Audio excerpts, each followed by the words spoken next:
From the national newsroom of the Canadian Press, I'm Karen Rebo. Prime Minister Mark Carney has addressed the European Political Community Summit in Armenia this morning, saying countries must take on the world as it is and not through the lens of nostalgia. Canada is the first non-European country to attend. Carney told the gathering Canada is at the summit because of the immense potential for partnerships with Europe. It's my strong personal view that as the international order will be rebuilt, but it will be rebuilt out of Europe. And so I'm very appreciative of the symbolism of this invitation. Thank you. The summit touches on strategic cooperation in politics, security, and infrastructure. Carney has announced his government will contribute $270 million to help Ukraine secure critical military capabilities in its defense against Russia's full-scale invasion. Ukrainian President Volodymyr Zelensky earlier said he was pleased Canada was taking part in these meetings. Absolutely. I'm glad Mark Carney is with us, and it's time to turn our shared values with Canada into more joint opportunities for Canada and Europe. Carney set to meet today with Zelensky, as well as the prime ministers of Italy and Spain.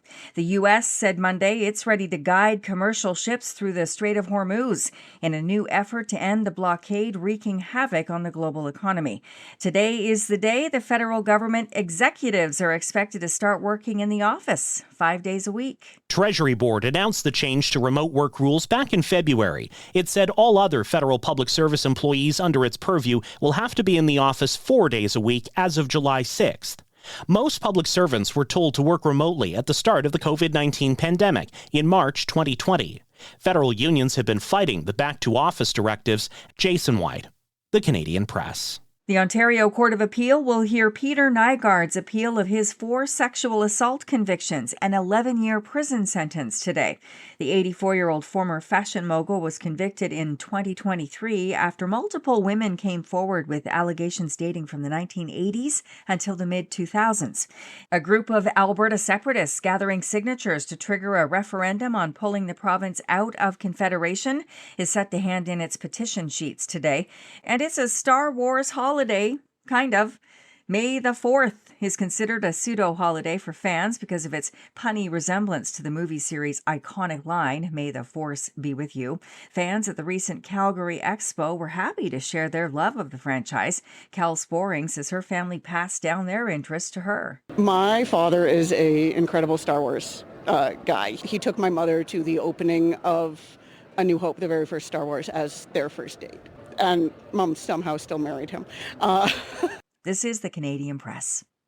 In sports, a tough loss for the Toronto Raptors and their fans. Jarrett Allen had 22 points and 19 rebounds to lead the Cleveland Cavaliers past the Toronto Raptors 114-102 to take the deciding Game 7 of their first-round series.